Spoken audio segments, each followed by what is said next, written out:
20 চনত যোৰহাট কেন্দ্ৰীয় ৰঙালী বিহু সন্মিলনখন অনুষ্ঠিত হৈছিলে আৰু সেই সন্মিলনখনত আমি আমাৰ প্ৰাণৰ শিল্পী জুবিন গাৰ্গ ডাঙৰীয়াক আমন্ত্ৰণ জনাইছিলোঁ আৰু সেই সূত্ৰে বিশেষ একো কথা পাতিবলগীয়া নাই। SITৰ পৰা কালি ফোন আহিছিলে আৰু বিহু সমিতিখনত মই যুটীয়া সাধাৰণ সম্পাদকৰ দায়িত্ব পালন কৰিছিলোঁ আৰু যিখিনি কথা ক'বলৈ আছিলে SITত কৈ থৈ আহিছোঁ। নহয়, সেইখিনি আমি তাত ক'লোঁ। SITত গোটেইখিনি কথা আমি কৈ থৈ আহিছোঁ। যিহেতু বিহু সমিতিখনত মই যুটীয়া সাধাৰণ সম্পাদক আছিলোঁ, সভাপতি আছিলে শান্তনু পূজাৰী ডাঙৰীয়া, মুখ্য ব্যৱস্থাপক সিদ্ধাংকু অংকুৰ বৰুৱা ডাঙৰীয়া, কাৰ্যকৰী সভাপতি মনোজ বৰা ডাঙৰীয়া আৰু মই আৰু বিজয় শংকৰ বৰদলৈ এজন যুৱ সমাজ কৰ্মী যোৰহাট, আমি দুজন যুটীয়া সাধাৰণ সম্পাদকৰ দায়িত্বত আছিলোঁ আৰু সেই সূত্ৰে বিহুখনৰ যিখিনি কথা মানে আমাৰ সকলোৰে প্ৰাণৰ শিল্পী জুবিন গাৰ্গ ডাঙৰীয়া তাত উপস্থিত আছিলে বিহু সমিতিখনত। আমি তেখেতক আমন্ত্ৰণ জনাইছিলোঁ সাংস্কৃতিক অনুষ্ঠানৰ কাৰণে। সেই কথাখিনি মাত্ৰ SITত কৈছোঁ।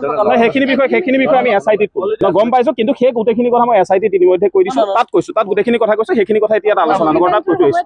নাই, একো নাই, বিশেষ কথা নাই। সেইখিনি কথা তাত খালি আলোচনা কৰি পেলাই গোটেইখিনি কথা কৈ থৈ আহিছোঁ। লেনদেনৰ গোটেইখিনি কথা, সমগ্ৰ গোটেই বিষয়বস্তুবোৰ SITৰ টিমৰ আগত কৈ থৈ আহিছোঁ। পাৰ্শ্বজ্যোতি বৰা।